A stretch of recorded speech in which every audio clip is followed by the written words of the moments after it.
देखते हैं, विचारधारा के अलावा बाकी एस्पेक्ट को देख लेते हैं। देखो पॉलिटिकल पार्टी को जब भी आप पढ़ते हो, भाई पॉलिटिकल पार्टी आजकल की दुनिया में राजनीतिक दल जो है वो लोकतंत्र में बड़ा महत्वपूर्ण रोल अदा करते हैं। पॉलिटिकल पार्टी डेमोक्रेटिक सेटअप में आप देखोगे तो जो पॉलिटिकल पार्टीज होती है, आप पॉलिटिकल पार्टीज के बारे में पढ़ोगे, पॉलिटिकल पार्टीज को आप देखोगे तो पॉलिटिकल जो पार्टीज होती है, पॉलिटिकल पार्टीज को हम तीन आधार पर डिवाइड करते हैं। तीन तरीके से आप डायमेंशन डिवाइड कर सकते हो पॉलिटिकल पार्टीज के। पहले डायमेंशन हो जाती है पॉलिटिकल पार्टी की संख्या के आधार पे, on the basis of number.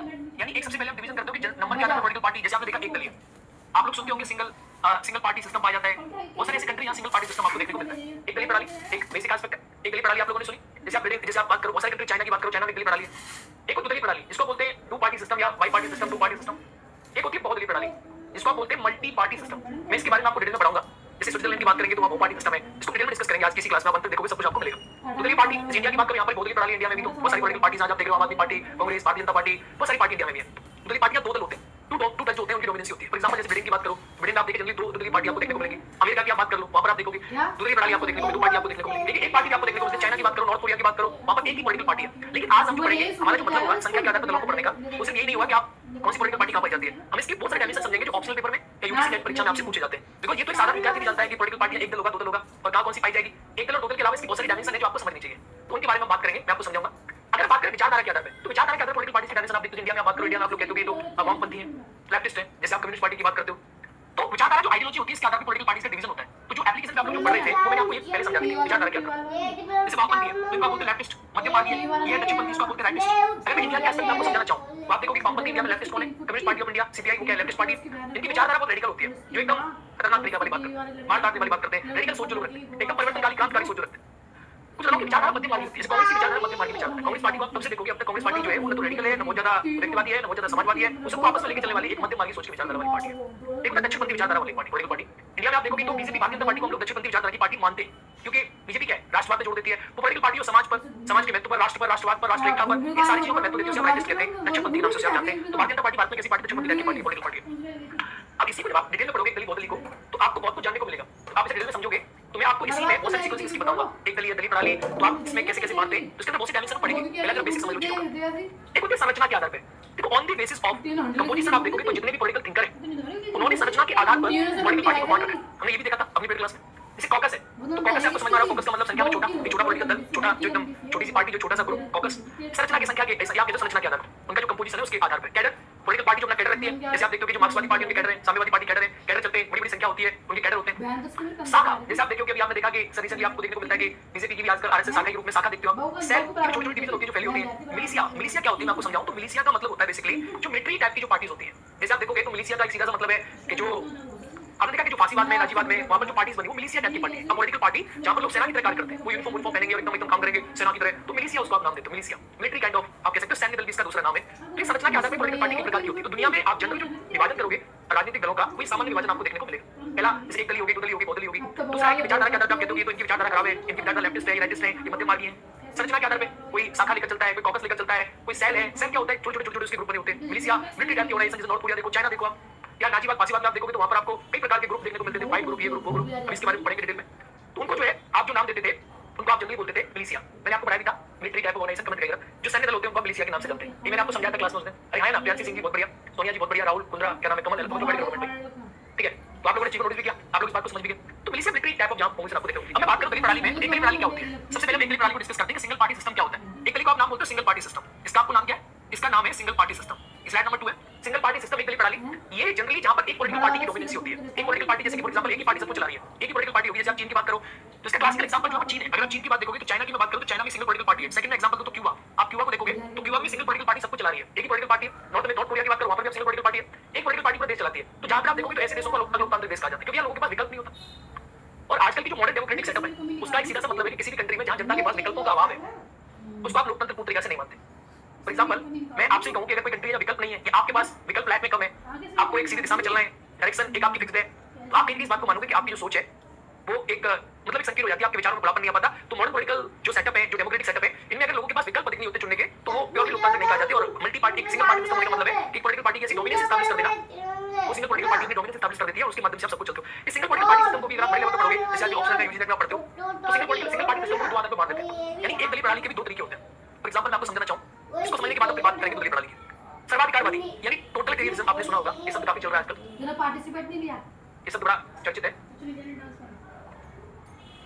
सर्वाधिकारवादी जो होते हैं यानी सिंगल पार्टी सिस्टम भी दो प्रकार के होते हैं, एक होते हैं लोकतांत्रिक, एक होते हैं सर्वाधिकारवादी। यानी जहां पर भी एकल पार्टी सिस्टम पाया जाएगा वहां वो भी दो प्रकार का होता है, एक तो होता है लोकतांत्रिक डेमोक्रेटिक सिंगल पार्टी सिस्टम, एक होता है वामपंथी लेफ्टिस्ट सिंगल पार्टी सिस्टम, एक होता है राइटिस्ट सिंगल पार्टी सिस्टम। देखो अब आप बोलोगे सर ये क्या किया, देखो ये मैंने क्या किया, एकल पार्टी सिस्टम को बड़े लेवल पे ले गया।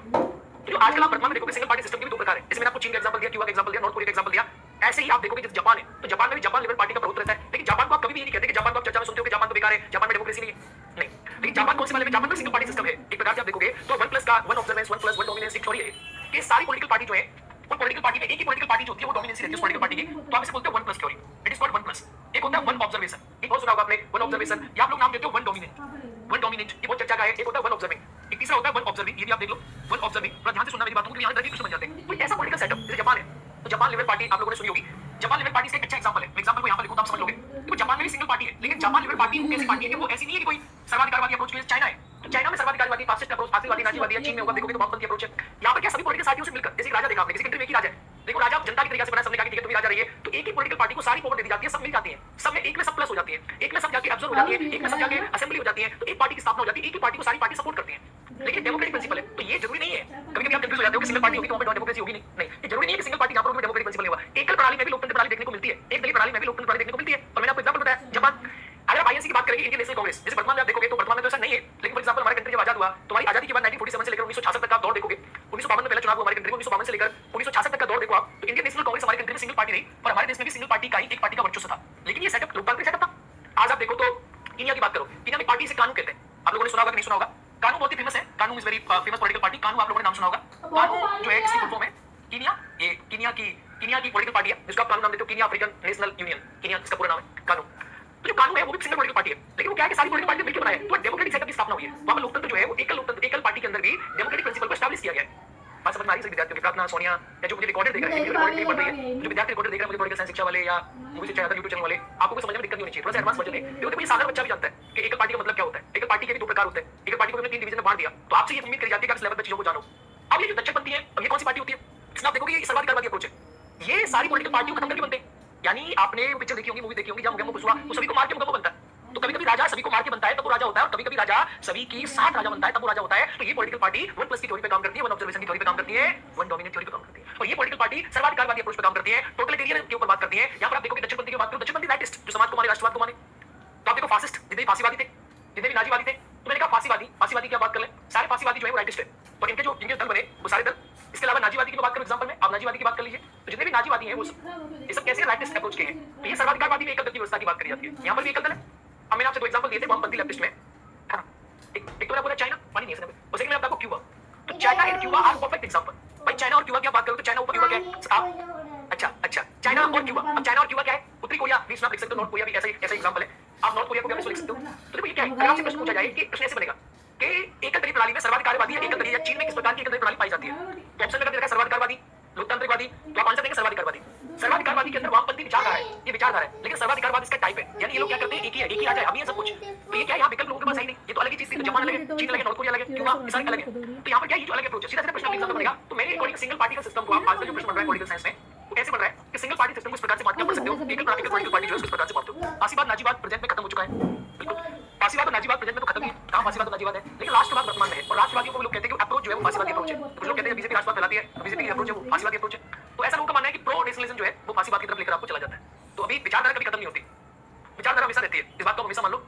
आइडियोलॉजी नेवर वेनिस्ड, वो ऑलवेज एग्जिस्ट, वो एक्टिव मोड में नहीं है पर वो है, अवश्य है। अब आप देखो कि आप लोग हम पहले पढ़ते थे कि प्रो जब गवर्नमेंट क्या करे, प्रो पुअर हो जाए, तो आज देखो एग्जांपल में न्यूज़ में पढ़ा था हिंदू, उसमें प्रो पुअर गवर्नमेंट का एक स्टेप आया, गवर्नमेंट ने बोला कि 1 साल तक, अगले 1 साल तक आपको अनाज जो है, यानी जो लोग उसमें थे बीपीएल में, उनको 1 साल तक जो है अनाज फ्री मिलेगा। ये प्रो पुअर एक्टिव गवर्नमेंट का डिसीजन है। तो ये समाजवाद का एग्जांपल समाजवाद है। आप लोग इंडिया समाजवादी नहीं है, मिक्स्ड इकोनॉमी है, लेकिन समाजवादी एलिमेंट है, भाई समाजवादी तो करता है। अगर प्रो पुअर एक्टिविज्म आप देखोगे 1 साल के लिए आपने फ्री कर दिया, तो प्रो पुअर एक्टिविज्म जो है समाजवादी एलिमेंट है। इंडियंस का मतलब समाजवाद है, तो आप देखोगे बीजेपी समाजवादी काम कर नहीं सकती, लेकिन ऐसा नहीं है, विचारधारा नेवर वेनिस्ड, कभी खत्म नहीं होती, वो होती है, वो एक्टिव नहीं होती, शांत रहती है, कहीं एक्टिव देखने को मिलती है और कभी-कभी एक्टिव देखने को मिलती है। ठीक है, बीजेपी को राइट विंग कहते हैं, राइट विंग को दक्षिणपंथी कहते हैं, एक्चुअली दक्षिणपंथी राइट विंग, बीजेपी को राइट विंग भी तो कहते हैं, राइट विंग को दक्षिणपंथी कहते हैं। दक्षिण मतलब राइट, ये दक्षिण है, और लेफ्ट मतलब लेफ्ट, तो राइटिस्ट और लेफ्टिस्ट मतलब लेफ्ट वाला वामपंथी, और राइटिस्ट मतलब राइट, दक्षिणपंथी। तो ये इस अप्रोच में आप एकल दलीय प्रणाली को पढ़ सकते हो। एकल दलीय प्रणाली के इतने सारे टाइप, मैं बात करूं दो दलीय प्रणाली की, यानी बाई पार्टी सिस्टम की बात करूं, टू पार्टी सिस्टम की मैं बात करूं कि what is the two party system, by party system क्या होता है, इसको टू पार्टी सिस्टम आप किसे कहते हो। देखो तो दो दलीय प्रणाली जो मैं बात करूं, जो बाई पार्टी सिस्टम है, दो दलीय प्रणाली, तो दो दलीय प्रणाली जो बाई पार्टी सिस्टम है इसको बोलते हैं two party system, it is called two party system.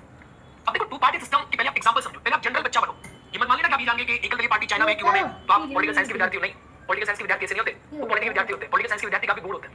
Two party system, जैसे आपने इंग्लैंड का खूब नाम सुना, डेमोक्रेटिक पार्टी, लिबरल पार्टी, मैंने आपको आईजीपी पढ़ाया भी होगा, तो बिल्कुल परफेक्ट एग्जांपल है। अमेरिका में आप लोगों ने खूब सुना, खूब अमेरिका में आप सुनते हो कंजर्वेटिव्स के बारे में। जिस एग्जांपल में आप देखोगे तो इंग्लैंड है, England is a perfect and classical example of two party system. आप अमेरिका की बात करेंगे तो अमेरिका में भी आप देखेंगे वहां पर भी टू पार्टी सिस्टम है। अमेरिका में दो पॉलिटिकल पार्टी एग्जिस्ट करती है जनरली, साधारण कोई पॉलिटिकल पार्टी अमेरिका में। ऑस्ट्रेलिया की बात करो तो ऑस्ट्रेलिया की बात देखो, वहां पर भी टू पॉलिटिकल पार्टी सिस्टम है। मैं कह सकता हूं ऑस्ट्रेलिया एग्जांपल हो गया, इंग्लैंड, अमेरिका और ऑस्ट्रेलिया, ये क्लासिकल एग्जांपल्स हैं जहां टू पॉलिटिकल पार्टी सेटअप आ जाता है। अब टू पॉलिटिकल पार्टी सेटअप क्या होता है, जहां दो पॉलिटिकल पार्टी जो है उनकी सरकार आपको देखने को मिले। जैसे इंग्लैंड में देखा डेमोक्रेटिक पार्टी और लिबरल पार्टी, आपने अमेरिका में देखा कंजर्वेटिव पार्टी तो रिपब्लिकन। इस प्रकार से जहां पर दो पॉलिटिकल पार्टीज का आपको डायरेक्शन देखने को मिले। अब इसको डिटेल में पढ़ लेते हैं। टू पॉलिटिकल पार्टी सिस्टम को मैं समझाता हूं आपको। थ्योरी काम करती है 2+, दो दलीय प्रणाली, डुअल पार्टी सिस्टम जो है 2+ की थ्योरी काम करती है। 2+ की थ्योरी क्या, देखो वहां जो मैंने आपको बताया था सिंगल पार्टी सिस्टम, वहां पर मैंने आपको 1+ की थ्योरी बताई थी। मेरे इसको याद रखना, क्योंकि आजकल नए नए प्रोफेसर इसे प्रश्न बना रहे हैं। 1+ की थ्योरी एक दलीय प्रणाली में काम करती है, 1+1 समझ में आ गया, और 2+ की थ्योरी दो दलीय प्रणाली में कार्य करती है। दो दलीय प्रणाली जहां पर भी आपको देखने को मिलेगी, जैसे ऑस्ट्रेलिया, अमेरिका, इंग्लैंड, एग्जांपल्स तो मैंने आपको दिए थे, USA, America, England, one example, Australia, दी टू एग्जांपल। या इसको तो आप देखोगे जहां पर भी दो प्रकार की पॉलिटिकल पार्टी पाई जाती है, जैसे ये माना जाता है कि जहां दो दलीय प्रणाली है परफेक्ट एक कॉम्बिनेशन होती है पार्लियामेंट्री डेमोक्रेसी के लिए। जिस कंट्री में आपको पार्लियामेंट्री डेमोक्रेसी देखने को मिलेगी, जिस कंट्री में आपको संसदीय प्रणाली देखने को मिलेगी, उस संसदीय प्रणाली वाला देश जो भी होगा, उस प्रणाली के कंट्री में आपको टू पॉलिटिकल पार्टी सिस्टम देखने को मिलेगा। जहां पर भी दो दलीय प्रणाली होगी, क्योंकि पार्लियामेंट्री डेमोक्रेसी में एक एस्पेक्ट है, एक पॉइंट है कि पार्लियामेंट्री डेमोक्रेसी यहां पर आप देखोगे, पार्लियामेंट्री डेमोक्रेसी में दो प्रकार की चीजें होती है, एक सरकार और विपक्ष। राष्ट्रपति प्रकार की सरकार में पॉलिटिकल पार्टी एक भी हो सकती है, काम चलेगा, लेकिन जहां पर भी सच्चा संसदीय प्रकार की प्रणाली होगी, वहां पर दो पॉलिटिकल पार्टी आपको देखने को मिलेगी। तो पार्लियामेंट्री डेमोक्रेसी में एक एस्पेक्ट है कि तो सरकार होनी चाहिए, सरकार की पार्टी, और एक होना चाहिए विपक्ष की पार्टी। तो जहां पर भी साधारणतः आप लोग टू पॉलिटिकल पार्टी सिस्टम देखोगे, वहां पर आपको पार्लियामेंट्री फॉर्म की गवर्नमेंट देखने को मिलेगी। ये मैं आपको बता रहा हूं, ये ज्यादातर अब अमेरिका में भी टू पॉलिटिकल पार्टी सिस्टम है, तो अमेरिका में है तो हो सकता है, क्योंकि वहां पर प्रेसिडेंट फॉर्म गवर्नमेंट है, प्रेसिडेंट फॉर्म की गवर्नमेंट में टू पार्टी सिस्टम भी हो सकता है, सिंगल पार्टी सिस्टम भी हो सकता है, मल्टी पार्टी सिस्टम भी हो सकता है। लेकिन जहां पार्लियामेंट्री फॉर्म की डेमोक्रेसी है, वहां कम से कम दो पॉलिटिकल पार्टी का होना बहुत जरूरी है। जैसे इंडिया है, तो इंडिया में मल्टी पार्टी सिस्टम है, ठीक है, एक विपक्ष में एक सरकार में, लेकिन टू पॉलिटिकल पार्टी तो कम से कम है ना भाई।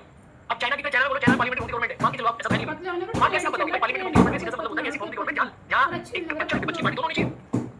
This is the perfect example.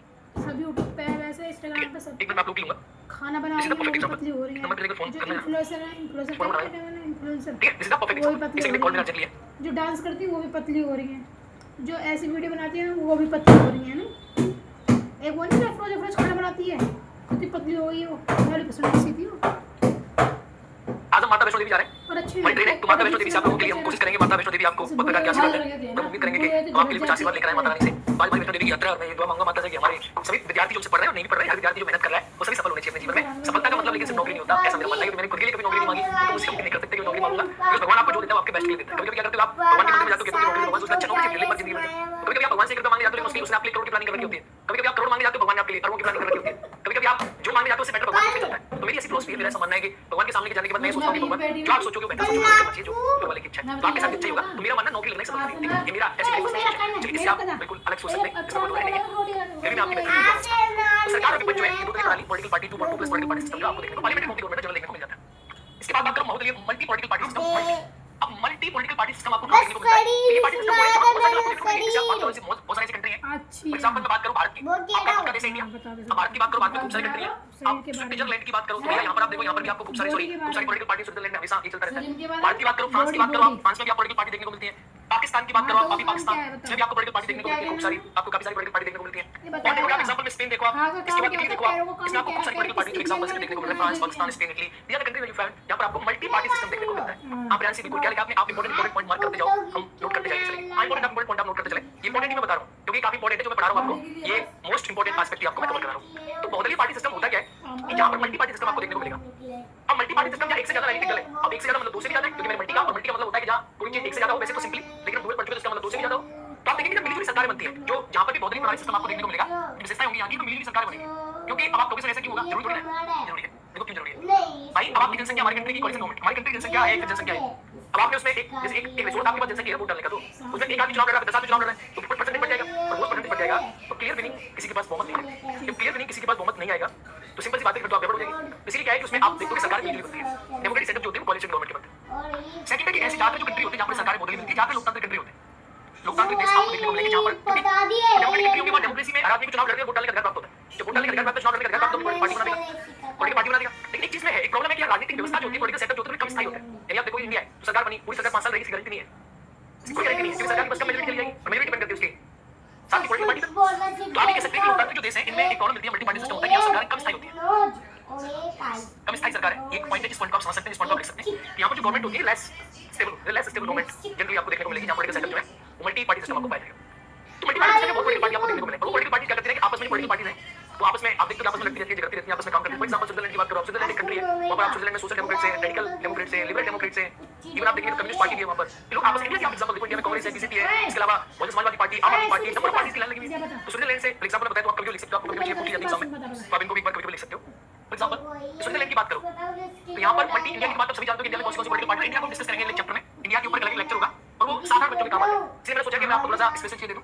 Social Democrats, ये आप लोगों ने सुना होगा स्विट्जरलैंड में एक अलग है। इसके अलावा रेडिकल डेमोक्रेट्स, ये भी आपको वहां देखने को मिलते हैं। कौन से? Radical Democrats, social Democrats, radical Democrats, liberal Democrats, liberal Democrats. कभी-कभी विद्यार्थियों को मेरी प्रोनाउंसिएशन दिक्कत हो जाती है। हमारे को हिंदी मीडियम से पढ़े लिखे, गांव में प्राइमरी में पढ़े, वेस्ट इंग्लिश मीडियम से पढ़े, कम्युनिस्ट पार्टी पढ़ी, कम्युनिस्ट पार्टी। तो अब लेकिन बच्चा जब हिंदी मीडियम में बच्चों में प्राइमरी पढ़ लेता है, एक बात की समस्या उसके साथ हमेशा आती है, जब अंग्रेजी हिंदी पढ़ ले उसका प्रोनाउंसिएशन हमेशा उस लेवल का नहीं हो पाता। बहुत सारे मैंने कमेंट पढ़े, मेरी कुछ क्लासेस में कमेंट पढ़ रहा था मैं, बहुत ट्रेंडिंग क्लासेस है, बच्चों कमेंट आते हैं सर इसमें आपने तो आपका प्रोनाउंसिएशन आप क्या बोलते हो, कम्युनिस्ट, लिबरल, वो यार जीव ना थोड़ी अपनी ना टंग जो इतनी अच्छे से मतलब वो नहीं हो पाती उतना, लेकिन आप समझ रहे हो ये अच्छी बात है। तो लिबरल डेमोक्रेट्स हो गए, कम्युनिस्ट पार्टी हो गई, ठीक है, आपके सोशल डेमोक्रेट्स हो गए, रेडिकल डेमोक्रेट्स हो गए, ये आपको देखने को मिलेंगे कहाँ? स्विट्जरलैंड में। ये आपस में लड़ते रहते हैं, इनकी दो मल्टी पॉलिटिकल पार्टी सिस्टम है। फ्रांस की बात करो, फ्रांस में देखोगे सोशलिस्ट है, कम्युनिस्ट है, लिबरल है। फ्रांस के एग्जांपल फ्रांस की बात बताऊं तो फ्रांस को भी आप देखोगे तो फ्रांस में भी आप पाते हो कि फ्रांस में लिबरल है, ये आपस में बोलते भैया लिबरल है, कम्युनिस्ट है। कम्युनिस्ट दुनिया में हर जगह, क्योंकि मार्क्स में सब बीज बोया हर जगह। सोशलिस्ट ये भी आपको देखने को मिलते हैं, ये भी एग्जांपल फ्रांस का। और ये आप देखोगे इटली के बारे में, इटली में भी कम्युनिस्ट है, लिबरल है, बस सोशलिस्ट को सोशल डेमोक्रेटिक कहते हैं। इटली के एग्जांपल आपसे पूछ ले, इटली में आप देखोगे, इटली में जो ग्रुप है, इटली में भी आप पाओगे इटली में क्या क्या है। इटली के अंदर आप देखेंगे, इटली के अंदर आपको लिबरल देखने को मिलेंगे, लिबरल क्योंकि मल्टी पार्टी सिस्टम है ना। इटली के अंदर आपको कम्युनिस्ट देखने को मिलेंगे, कम्युनिस्ट, लेकिन सोशलिस्ट जो है वो डेमोक्रेटिक है। तो सोशलिस्ट भी आपको देखने को मिलेंगे, लेकिन सोशलिस्ट कौन से? सोशलिस्ट डेमोक्रेटिक, ठीक है। ये बेसिकली मल्टी पार्टी सिस्टम है जो आपको देखने के लिए मिल जाता है। इसके जो नोट्स है वो हमने आप लोग को अपलोड करा दिए, इसके नोट्स आप लोग को मिल जाएंगे। नोट्स है इसके पॉलिटिकल पार्टी के जो नोट्स हैं, ये हमारे यहाँ ऐसे नोट्स मिलते हैं आप लोगों को। ये नोट्स आप लोग इनको देख सकते हैं, इन नोट्स से फिर नोट्स को आप पढ़ोगे तो आपको सब कुछ क्लियर हो जाएगा। और उस नोट्स में मैंने यूजीसी देखो थोड़ा नोट्स में एक चीज आपको नोटिस करने को मिलेगी, बेसिक चीज ज्यादा नहीं है, क्योंकि एडवांस लेवल के एग्जाम क्रैक करने के लिए मैं नहीं चाहता कि नोट्स से क्वेश्चन भी पेपर में मार दे, इससे ही प्रश्न मिलेगा आपको पेपर में। तो कभी विद्यार्थी को प्रॉब्लम होती है बेसिक नहीं नोट्स के अंदर, बेसिक क्यों नहीं? क्योंकि हमने एडवांस लेवल नोट तैयार किया। अब ऐसा होता है कि कोई बेसिक चीज आपको पढ़ा रहे हो तो बेसिक चीज ऐसी होती है जो आप जनरल आपको अच्छा लगता है पढ़ने में, लेकिन एग्जाम में उसका मतलब नहीं होता। आज जो मैंने पढ़ाया बेसिक था, इसमें से एग्जाम में आएगा कि नहीं आएगा अलग बात है, लेकिन हाँ आप इसे बेसिक कह सकते हैं, बेसिक है। तो ये हो गया। अब इसको पॉलिटिकल साइंस के अकॉर्डिंग पढ़ोगे तो यूजर की बात करो, पॉलिटिकल थिंकर है, ठीक है, कई सारे पॉलिटिकल थिंकर है जो मैं आपको बताऊंगा अभी। तो वर्तमान समय मॉडर्न पॉलिटिकल थॉट की बात करो तो आजकल पॉलिटिकल पार्टीज को जो है पॉलिटिकल पार्टी जो है आजकल जो है ऐसी बटी हुई सी नहीं, आजकल पॉलिटिकल पार्टी का जो डायमेंशन वो फैल चुका है भाई। आजकल आप देखोगे तो पॉलिटिकल पार्टी का डायमेंशन खूब सारा फैल चुका है। आजकल पॉलिटिकल पार्टी सोशल मीडिया का जमाना है, आजकल जो है अलग-अलग जमाने हैं, आजकल पॉलिटिकल पार्टी का आजकल पॉलिटिकल पार्टी का अलग डायमेंशन है। ये पॉलिटिकल पार्टी का प्रश्न था, यहाँ से क्वेश्चन एग्जाम में बन जाता है, इसके हम दो डायमेंशन कवर कर चुके। तो अब हम पढ़ेंगे, जो क्लास हमारी चलेगी उस क्लास में जो कवर करेंगे वो कवर करेंगे कि जो मॉडर्न जो पॉलिटिकल पार्टी का डिवीजन है, यानी मॉडर्न की बात कर रहा हूं आधुनिक युग में। आधुनिक समय पर आप देखेंगे तो कई विचार तो कहते हैं आजकल तो विचार है कैजुअल पार्टीज। भाई जो मॉडर्न समय है, मॉडर्न समय पॉलिटिकल पार्टीज को बांट नहीं सकते। आधुनिक समय में आप देखेंगे जो उस समय हुआ करता था, फांसीवाद की बात आप पूछ रहे थे, तो फांसीवाद में soft troops, rear guard, stone troops, rear guard, लाल दस्ता, इस तरह के। वर्तमान में तो कुछ भी नहीं है। वर्तमान की बात करो, वर्तमान में पॉलिटिकल पार्टीज बड़ी अलग हो चुकी हैं भाई। आज आप देखोगे जब 1947 में हमारा देश आजाद हुआ था, पॉलिटिकल पार्टी का नेचर कितना अलग था। तो आधुनिक समय पॉलिटिकल पार्टी के नेचर की बात करो, दैट इज वेरी डिफरेंट भाई। आजकल तो बहुत अलग है, उस समय आज समय जमीन आसमान का अंतर है कि नहीं है भाई। उस समय पॉलिटिकल पार्टी का नेचर बहुत अलग था, आजकल पॉलिटिकल पार्टी का नेचर देखो, आजकल सोशल मीडिया का जमाना है तो पॉलिटिकल पार्टी का नेचर अलग है।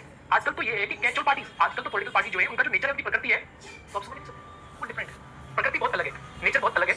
आजकल की पॉलिटिकल पार्टीज को समझने के लिए हमारी पॉलिटिकल साइंस के जो नोट्स यूनिट है वो हम यूनिट पढ़ेंगे, अगली यूनिट हम पढ़ेंगे, तो यूनिट में चीजों के बारे में बात करेंगे। तो अभी तक जो मैंने आपको क्लास में पढ़ाया था वो हमने दो डायमेंशन कवर कर ली। डायमेंशन नंबर 1 हमने पढ़ी थी विचारधारा, ये वामपंथी, मध्यमवर्गी, दक्षिणपंथी, पढ़ा चुका हूं आपको, बताओ कमेंट करके हां या ना। संरचना में कॉकस क्या होता है, कैडर क्या होता है, ये शाखा क्या होती है, ब्रांच, सेल कुछ नहीं होता, सेल होता है एक प्रकार से डिवीजन होता है। मिलिशिया, मिलिट्री, पॉलिटिकल पार्टी, ये मैं आपको पढ़ा चुका हूं, ये मैं आपको पढ़ा चुका हूं और मुझे लगता है ये आपको समझ में आ गया होगा। मिलिशिया, जैसे मिलिशिया की बात करो तो मिलिशिया के प्रकार के होते हैं। अगर आप मिलिट्री पॉलिटिकल पार्टी की बात करो, मिलिशिया की बात करो तो मैंने आपसे कहा था कि मिलिशिया जो है जनरली ये मिलती थी फांसीवादी, नाजीवादी समाज में। मिलिट्री पॉलिटिकल पार्टी का फॉर्म होता है मिलिट्री। जैसे आपने देखा मार दस्तो, आपने नाम सुना होगा, मार क्या बोलते हैं इसको, बोलते हैं मार दस्तो। आपने नाम सुना होगा लाल ग्रुप, जिसे बोलते थे लाल रक्षकों, रेड गार्ड, आपने सुना होगा। तो ये जो नाम थे बड़े पॉपुलर थे, that is called red guard. ये उसी में मिलते थे भाई, जो पॉलिटिकल पार्टी थी उनके सदस्यों को रेड गार्ड कहते थे। मार दस्तो बोलते थे सॉफ्ट ट्रूप्स। इनके इतने सारे नाम हुआ करते थे, इतने नामों से नहीं जानते थे। मार दस्तो, लाल रक्षकों, तूफानी दस्ते, ये भी एक नाम, तूफानी दस्ते। तो ये बेसिकली ये पॉलिटिकल पार्टी आजकल तो नहीं है भाई। स्टॉर्म तरीका से हो गया, स्टॉर्म ट्रूप्स हो गया, तो ये हुआ करते थे स्टॉर्म ट्रूप्स। ये जनरली हो गए कौन से वाले, इनको मिलिशिया बोलते थे। मिलिट्री टाइप ऑफ जो पॉलिटिकल पार्टी होती थी, जैसे मैंने आपको बताया फांसीवादी, भाई फांसीवादी ऐसे चलाते थे। हिटलर के समय पे ये हुआ करती थी नाजीवादी, ठीक है। तो वहां की पॉलिटिकल पार्टी की नेचर थे। अब हमें जो समझना है एकल संरचना आपने समझ ली, बहुत संरचना आपने समझ ली, मुझे लगता है आपकी समझ में चीज आ गई। वो मॉडर्न समझेंगे कि मॉडर्न में जो थिंकर है, अब थिंकर का जो पार्ट है, इंडिविजुअल के अलावा जो मॉडर्न थिंकर है वो कहते हैं कि इसका जो डिवीजन है बेकार है, किसी काम का नहीं है। तो what are the modern thinkers, जो आजकल के पॉलिटिकल्स के हमारे मॉडर्न थिंकर हैं, उनके विचार क्या है, उनका कैसे कहना है कि पॉलिटिकल पार्टी के डिवीजन को आप कैसे कर सकते हो, कैसे डिवीजन होगा पॉलिटिकल पार्टीज का। तो next class we will discuss the basic thinkers of political parties और उसके बाद चैप्टर आपका ओवर है। तो अभी आपकी क्लासेस जो होंगी वो 2-3 दिन ऑफ रहेंगी, क्योंकि मैं आज वैष्णो देवी जा रहा हूं और मैं कल दर्शन करूंगा आप लोगों के लिए, अपने लिए भी, ठीक है। और नेक्स्ट डे में आ जाऊंगा। प्रोबेबिलिटी आपकी कितनी है? 25 की ऑफ रहेगी, 26 की ऑफ रहेगी, 27 की ऑफ, 27 की तो नहीं रहेगी, 27 को वाइब है, 25 और 26 की आपका ऑफ रहेगा, ठीक है। 2 दिन की आपकी छुट्टी, आप आन मत लीजिए, आप पढ़िए जो नोट्स मैंने दिए, नोट्स को खींच के पढ़िए, क्योंकि पॉलिटिकल पार्टी के जो नोट्स हैं हमारे, इनमें पॉलिटिकल पार्टी के नोट्स में आप करीब 25-30 पेज हैं और इनको याद कर। साराटोरी क्या है? साराटोरी एक पॉलिटिकल थिंकर है, अभी मॉडर्न पॉलिटिकल थॉट की, मतलब आज की बात कर रहे हैं, यानी आज की बात करेंगे कि आज राजनीतिक दल कैसे हैं, आज इनका काम कैसा है। तो वर्तमान में जब आप पढ़ते हो पॉलिटिकल पार्टीज के बारे में, तो आजकल इनको इनका डायमेंशन बदल चुका है। आजकल पॉलिटिकल पार्टी वैसे नहीं जैसा वर्गीकरण जिसका मोरिस डुजर ने किया था या पहले ऐसी पॉलिटिकल पार्टी, आजकल क्या बदल चुकी है। तो साराटोरी वर्गीकरण क्वेश्चन एग्जाम में बनता है। साराटोरी रचना था पार्टीज एंड पार्टी सिस्टम, ये क्वेश्चन पूछा गया एग्जाम में कई बार कि पार्टी पार्टी सिस्टम रचना साराटोरी ने कब लिखी थी। तो राइट मतलब एक रचना है the party and the party system, तो आप याद रखोगे इस क्वेश्चन को बार-बार एग्जाम में पूछा जा रहा है। 1976 की है।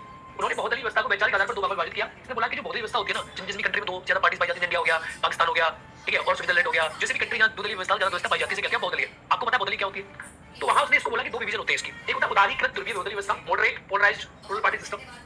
इसका मतलब क्या हुआ कि उदारीकृत ध्रुवीय बहुदलीय व्यवस्था प्लैनेटरी लेवल कंट्रीज की होती है।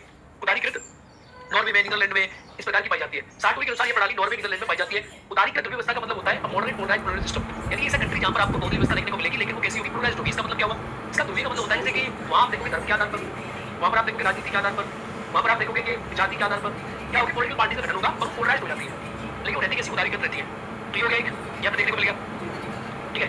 ये उदारीकृत इसे प्रश्न एग्जाम में पूछ लेता है किस प्रकार की होती है, ये हो गया। एक आता है इस प्रणाली में दलों में वैचारिक विभाजन की होती है, यानी दल होते हैं तो वैचारिक विभाजन नहीं होता। सपोज करो कि मैं आपको समझाऊं कि अभी हिंदू धर्म है, अब हिंदू धर्म ने अपना धर्म के लोगों ने अपना एक पॉलिटिकल पार्टी बनाई, उस पॉलिटिकल पार्टी वैचारिक होती है, जाति धर्म के आधार पर पोलराइज होती है।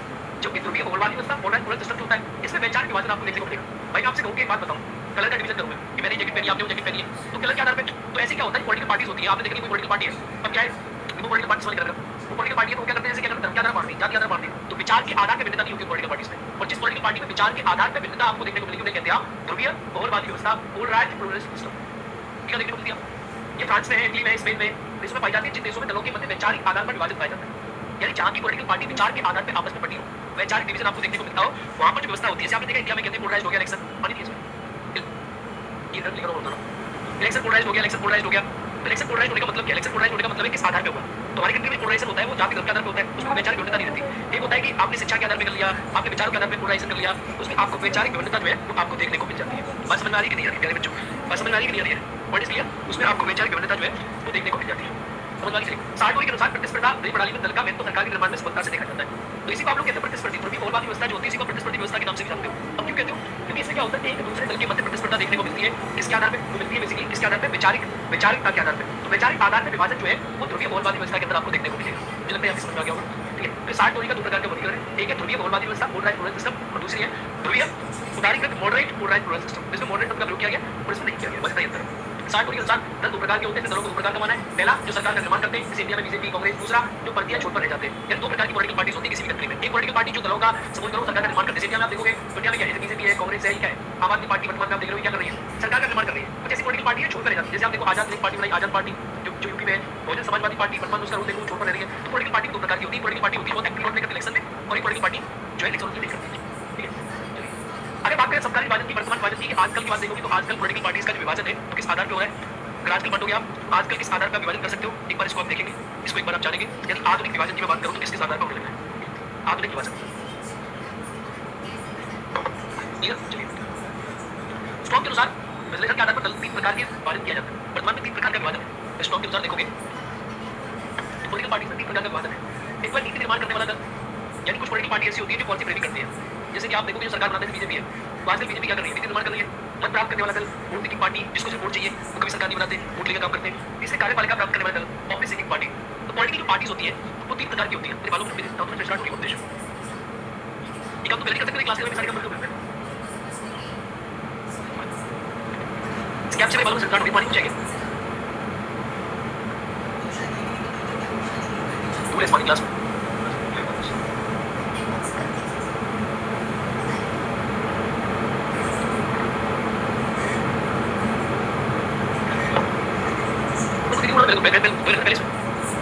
पहले क्लास पहले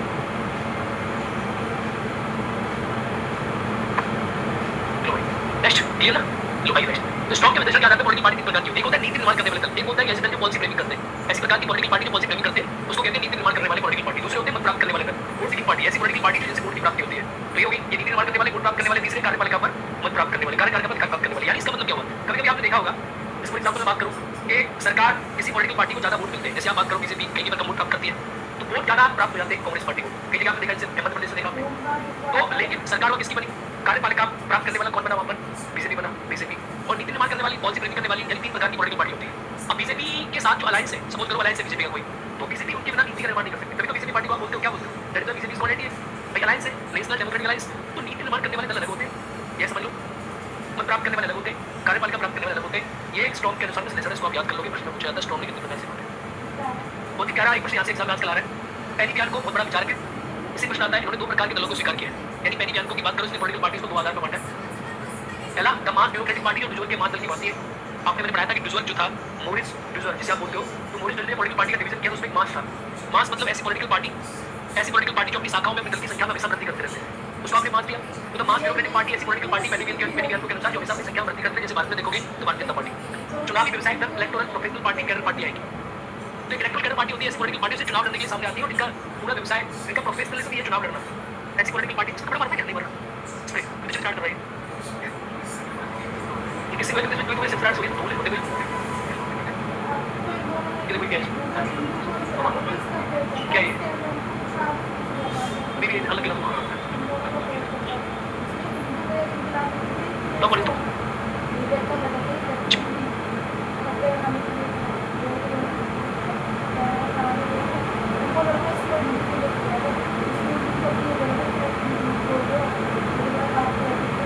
क्या भैया समझ आ गया पॉइंट? समझ आ गया? ये समझ आ गया आप लोग के पॉइंट? इसने बोला इसके द्वारा को बड़ी करना है। द्वारा से मैं जो काम करता हूँ देखिए, कार्टर्स और मेयर का विश्लेषण। अगर बात करूँ कार्टर्स और मेयर की, इसने पॉलिटिकल पार्टीज को, इसने विषय टिप्पणी जो दी है, अपना मैसेज दिलाया दो। ये मिला कुछ कुछ आप क्लियर हो ये चीज है, ये चीज क्या कर रहा है? काम कर रहा है, काम कर रहा है, काम कर रहा है।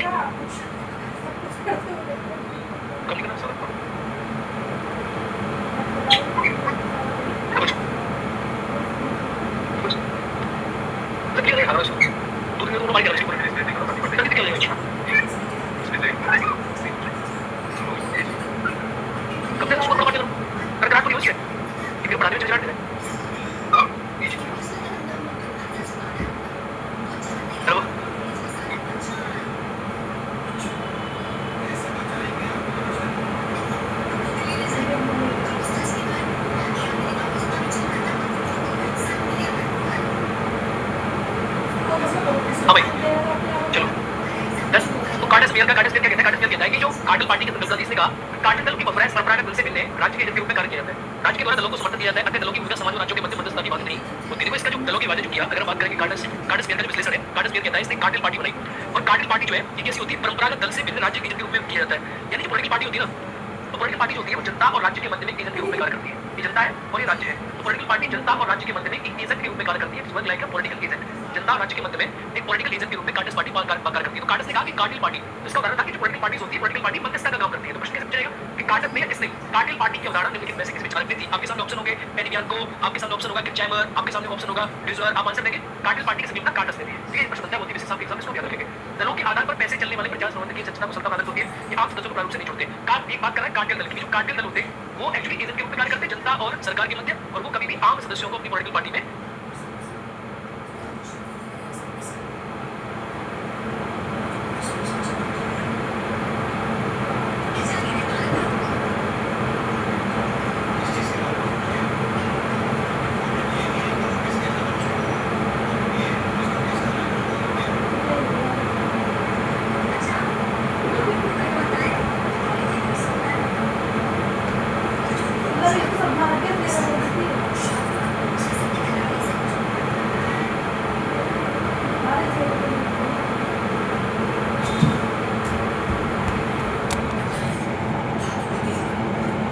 हो गया। ये पॉलिटिकल क्लास चली गई ना, मैंने काफी सारी क्लास करा दी। अब तो चलो अब आता है किरचैमर। तो किरचैमर ने उदाहरण दिया कैच ऑल पार्टीज। किरचैमर का बहुत ही फेमस है, किरचैमर का उदाहरण है। किरचैमर कहते हैं कैच ऑल पार्टीज, यानी किरचैमर का एक बड़ा अच्छा उदाहरण है, हमेशा कहता है catch all parties. Catch all party जो है किरचैमर ने कहा, किरचैमर के अकॉर्डिंग क्या है कि आजकल जो वर्तमान की पार्टीज होती है उनका कैच ऑल पार्टीज का मतलब है सभी पार्टीज का एक ही उद्देश्य है। जो वर्तमान की पॉलिटिकल पार्टीज है, इन सभी पॉलिटिकल पार्टीज का वर्तमान में एक ही उद्देश्य है और सभी प्रकार की पॉलिटिकल पार्टी क्या चाहती है। तो किरचैमर कहता है कि वर्तमान समय में दलों के मध्य विभाजन समाप्त हो गए। भाई वर्तमान में जो पॉलिटिकल पार्टीज की बात करते हुए दलीय बहुदलीय विचारधारा के आधार पे, इसके आधार पे, उसके आधार पे किरचैमर ने कहा कि वर्तमान में किसी भी पॉलिटिकल पार्टी के मध्य में कोई विभाजन नहीं है। जैसा कि पहले परंपरागत रूप से देखा जाता है, वर्तमान में पॉलिटिकल पार्टी की कोई डिवीजन नहीं है। वर्तमान में सभी पॉलिटिकल पार्टीज का प्रत्येक दल सभी मत प्राप्त करना चाहते हैं और सभी पॉलिटिकल पार्टी का एक ही उद्देश्य है। कैच ऑल पार्टीज का मीनिंग है सभी राजनीतिक दलों का वर्तमान में एक ही उद्देश्य है और उद्देश्य क्या है? उनका उद्देश्य है मतों की प्राप्ति। क्या उद्देश्य उनका? मतों की प्राप्ति। तो सभी पॉलिटिकल पार्टीज का एक ही उद्देश्य मतों की प्राप्ति। तो सरकार युग जो है किरचैमर कहता है कि दलों के मध्य वैचारिक विभाजन भी खत्म हो गए। आजकल कोई पॉलिटिकल पार्टी ऐसा नहीं, आप किसी भी बारे में पूछो उसे कहो कि आप जरा 5 मिनट बोलो कि आपकी वैचारिकता क्या है, वो कहेगा जी मोदी। हमारी वैचारिकता क्या है? जी मोदी। हमारी वैचारिकता क्या है? जी मोदी। सब सही है, वो वैचारिकता लोग जानते हैं। किरचैमर कहता है कि आजकल की जो पॉलिटिकल पार्टीज है उनके अंदर वैचारिक भेदभाव समाप्त हो गया। आजकल की पॉलिटिकल पार्टीज आजकल सोशल मीडिया का जमाना है, फेसबुक का जमाना है। नेताजी फोन के थ्रू सबके पास चले जा रहे हैं, कौन जानता है हेलो मैं मोदी बोल रहा हूँ, चुनाव में वोट दोगे। आज के जमाने में आप देख रहे हो पॉलिटिकल पार्टीज का एक ही उद्देश्य है। आजकल पॉलिटिकल पार्टीज का कोई विचारधारा नहीं है। भाई आप ये कहते हो कि मैं बिजली फ्री दूंगा, मैं जी पानी फ्री दूंगा, मैं जी घास फ्री दूंगा, मैं जी आपको बिल्कुल फ्री बनाऊंगा। तो ये जो चीज़ आप कहते हो तो इस तरह विचारधारा होती है। विचारधारा किसी पॉलिटिकल पार्टीज आज भी किसी भी नेताओं को विचारधारा मालूम नहीं आती। अब आप मेरे किसी भी विचारधारा नहीं मालूम, हमारी विचारधारा क्या? कांग्रेस वालों को नहीं मालूम, कांग्रेस वालों को अलग मालूम हो सकती है, कांग्रेस के पढ़े लिखे होते हैं लेकिन नहीं मालूम है। कांग्रेस वाले नहीं लेता है तो विचारधारा नहीं मालूम। कांग्रेस की विचारधारा कभी ऐसी नहीं, जाति का वोट डालना कांग्रेस की विचारधारा नहीं। ऐसी आम आदमी पार्टी है, उसकी विचारधारा उसको नहीं पता। तो आजकल की पॉलिटिकल पार्टीज का जो डिवीजन है, वो डिवीजन जो है वो वैचारिकता के आधार पर समाप्त हो गया। आजकल जो पॉलिटिकल पार्टीज का डिवीजन है वो वैचारिक आधार पर नहीं है। आजकल पॉलिटिकल पार्टीज का डिवीजन जो है उसका आधार समाप्त हो गया और आजकल जो डिवीजन किस आधार पर है वो सबको वोट चाहिए। Vote please, everybody looking to get vote. Robert Dahl, Livingston, Daniel Bell के विचार भी कैजुअल पार्टी से संबंध रखते हैं। अब जैसे मैंने किरचैमर के विचार आपको पढ़ाए, किरचैमर बड़ी विख्यात राजनीतिक विचारक हैं जिन्होंने अपने विचार पॉलिटिकल पार्टीज के बारे में बहुत लेटेस्ट रखे। 1966 के विचार हैं इनके। 1966 का मतलब कि जब भारत में जवाहरलाल नेहरू की मृत्यु हुई थी उस समय के विचार हैं इनके। इनके विचार बड़ी सटीक है और बड़ी सिंपल सी बात कहते हैं। ये कहते हैं कि वर्तमान समय में पॉलिटिकल पार्टीज का कोई उद्देश्य नहीं है। रॉबर्ट डाल, लिविंगस्टन, डेनियल बेल, इनके विचार भी किरचैमर से मिलते हैं। कैच ऑल पार्टी का प्रभाव यूरोप और तथा अमेरिका में भी रहा है। सभी पॉलिटिकल पार्टीज का एक ही उद्देश्य है। तो कैच ऑल पार्टीज का मीनिंग है कि सभी पॉलिटिकल पार्टी अब एक जैसी है और सबका उद्देश्य क्या है? हमें क्या चाहिए? रॉबर्ट मैकेंजी ने अपनी रचना ब्रिटिश पॉलिटिकल पार्टीज 1955 में लेबर व कंजर्वेटिव दलों की आंतरिक संरचना का अध्ययन किया। रॉबर्ट मैकेंजी बड़े अच्छे विचारक हैं, आधुनिक उदारवादी विचार भी हैं। इन्होंने लेबर और कंजर्वेटिव पार्टी का अध्ययन किया। अध्ययन करके मैकेंजी के अनुसार आंतरिक संरचना समान है। यानी आजकल आप कहते हो कि ब्रिटेन में दूसरी पॉलिटिकल पार्टी में है, एक लेबर पॉलिटिकल पार्टी है और दूसरी कौन सी है? एक आपने कहा एक आपकी जो है वो कंजर्वेटिव है। कहते हैं लेबर पार्टी और कंजर्वेटिव पार्टी के मध्य आंतरिक संरचना समान है। यानी वर्तमान में क्या कॉन्सेप्ट है? वर्तमान में कॉन्सेप्ट है कैजुअल पार्टीज। तो आपने जो भी पढ़ा, जब मैंने आपको जो भी पढ़ाया कि इसने ये कहा, इसने ये कहा, बेनी गैरको ने ये कहा, गॉर्डन मेयर ने ये कहा, आपने देखा तो मैंने आपको पढ़ाया। क्या नाम था विचारक का जिसमें मैंने आपको पढ़ाए थे? ये सब का मतलब बेकार है। लेबर दल और कंजर्वेटिव दल में कोई अंतर नहीं है। तो आजकल आप देखेंगे कांग्रेस में और बीजेपी में कोई अंतर नहीं है। कांग्रेस और बीजेपी कैसे है? अंदर से समान है। अंदर से दोनों का उद्देश्य कि आपको मोदी जी आप देश सेवा करो, आपको प्रधानमंत्री नहीं बनाएंगे, आपको वोट देंगे। मोदी कहेगा अच्छा मैं पागल हूँ। ऐसे कांग्रेस पार्टी को ऐसा बोलो कि हम आपको प्रधानमंत्री नहीं बनाएंगे, राहुल गांधी जी आप क्यों घूम रहे हैं? अच्छा तो लेबर दल में अंतर नहीं है। मैकेंजी के अनुसार संरचनात्मक रूप में दोनों का अंतर करना कठिन है और मैकेंजी भी ऐसा विचारक है। मैकेंजी भी क्या कहता है? मैकेंजी भी साफ कहता है कि जो बात किरचैमर ने कही है वो 100% करेक्ट है और किरचैमर के कैच ऑल पार्टी के विचार को मैकेंजी भी स्वीकार। बात समझ में आई कि नहीं आई? बताओ आया ना? बात समझ में आई नहीं आई? क्लियर है? यूट्यूब पर क्लास काहे लेते हो? बेटा लेके तुम पहले क्लास को ले ले। अभी यूजीसी नेट का फर्स्ट पेपर की रिकॉर्डिंग करूंगा मैं कल। अब देखो गैर लोकतांत्रिक दलों में पॉलिटिकल पार्टी का डिवीजन। अब वो दिक्कत आपकी खत्म हो गई। दिक्कत से बड़ी सवाल आपके एग्जाम में पूछे जाते हैं। आप डेमोक्रेटिक और अनडेमोक्रेटिक पॉलिटिकल पार्टी कंट्री को देखोगे तो डेमोक्रेटिक कंट्री में प्रतिस्पर्धात्मक प्रतियोगिता प्रणाली है। कंपटीटिव पार्टी सिस्टम में क्वेश्चन पूछा जाता है। कंपटीटिव पार्टी का सिस्टम कहां पाया जाता है? तो जहां भी लोकतंत्र की स्थापना होगी और प्रतियोगी प्रतिस्पर्धात्मक दलीय प्रणाली कंपटीटिव पार्टी सिस्टम पाया जाएगा। आप मुझसे पूछोगे ऐसा क्यों? ऐसा इसलिए है भैया क्योंकि वहां कांग्रेस है, बीजेपी, आम आदमी पार्टी के, बहुजन समाजवादी पार्टी के, थोड़ी आप देखोगे तो भारतीय और सब कहते हैं हमारी सरकार में चाहिए। तो जहां पर भी आप देखेंगे जो डेमोक्रेटिक सेटअप की कंट्री है वहां पर पॉलिटिकल पार्टीज के मतलब में आपको प्रतिस्पर्धात्मक प्रतियोगी दलीय प्रणाली देखने को मिलेगी। मॉरिस ब्रिजवाल सबसे बड़े विचारक हैं। ने चुनावी प्रणाली को दलीय प्रणाली के बीच संबंध को रिलेशन स्थापित करने का प्रयास किया। ये कहते हैं कि चुनावी प्रणाली है और एक दलीय प्रणाली है, इन दोनों के मध्य क्या है? इन दोनों के मध्य क्या है? संबंध है। इसने क्या कहा? ये कहता है जिन देशों में बहुदलीय प्रणाली पाई जाती है, जिन देशों में बहुदलीय प्रणाली पाई जाती है उनमें आनुपातिक प्रतिनिधित्व का प्रयोग किया जाए। जिन देशों में आनुपातिक प्रतिनिधित्व प्रणाली का प्रयोग किया जाता है बहुदलीय प्रणाली वाली स्थापित होती है। जब एक से अधिक दल है वहां पर आपको प्रोपोर्शनल रिप्रेजेंटेशन देखने को मिलेगा। अब ये कोई ऐसा नहीं ऐसा हो गई होगा कि मॉरिस ब्रिजवाल का विचार है तो आपके एग्जाम में पूछा जाता है। ये कहता है कि जहां पर भी आपको द्विदलीय प्रणाली देखने को मिलेगी वहां फर्स्ट होता पास सिस्टम का प्रयोग किया जाएगा। फॉर एग्जांपल ये भारत की बात करते हैं तो भारत क्या है? भारत तो अपने आप में एक जीव है। समझ में नहीं आई? तो क्या समझ गया? एक बार दोबारा समझ में आ जाएगा। उसके बाद पढ़ने से समझ में आ जाएगा। तो जहां पर भी फर्स्ट पास सिस्टम मिलेगा, जैसे भारत में, तो भारत में क्या है भाई, भारत में भी तो फर्स्ट पास सिस्टम है नहीं है? तो भारत में किस प्रकार की प्रणाली है? भारत में आप देखेंगे तो भारत में जो है वो आपको द्विदलीय प्रणाली देखने को, मैं तो भारत में बोल रही है, लेकिन कहता है कि जहां पर भी आपको द्विदलीय प्रणाली आपको द्विदलीय प्रणाली देखने को मिलेगी, वहां पर आपको फर्स्ट पास सिस्टम मिलेगा, और जहां पर आपको द्विदलीय देखने को मिलेगी वहां पर आपको आनुपातिक मिलेगा। स्कैंडिनेवियन देशों में आनुपातिक प्रणाली लिस्ट सिस्टम में प्रयोग किया जाता है। इन देशों में सदैव बहुदलीय विभाजन निर्माण होता है। याद रखना, जहां पर भी बहुदलीय होगी वहां पर आप देखेंगे कि आपको आनुपातिक प्रदत्त जो देखने को मिलेगा, और जहां पर भी आपको मिलेगी द्विदलीय वहां पर आपको फर्स्ट पास सिस्टम देखने को मिलेगा। अब फर्स्ट पास सिस्टम क्या होता है? लिस्ट प्रणाली से आप कहते हो कि एक ने मोड़ दिया, दूसरे को मोड़ दिया, तीसरे को मोड़ दिया, तो यहाँ पर जो है आप देखोगे आप जो है इसे कहते हैं सर्वथा विजेता, ठीक है? दूसरी प्रणाली को देखने को मिलेगा, जहाँ द्विदलीय प्रणाली आपको देखने को मिलेगी, जहाँ द्विदलीय आपको देखने को मिलेगा, और जहाँ आपको बहुदलीय देखने को मिलेगी वहां पर आपको देखने को मिलेगी कैसी प्रणाली? आनुपातिक प्रदत्त प्रणाली, ठीक है? तो जर्मनी फर्स्ट पास सिस्टम प्रणाली प्रयोग किया गया, ये आपको बता दिया गया इसमें, ये मैं आपको सब पढ़ा चुका, एक दलीय काम लिखी, दूसरी काम लिखी, सब आप पढ़ चुके हो। अभी काम करके से कल कंटिन्यू करेंगे क्लास को, कल 2 क्लास दूंगा, मुझे तबीयत सही लग रही है, मुझे काम बराबर ठीक आ रही है।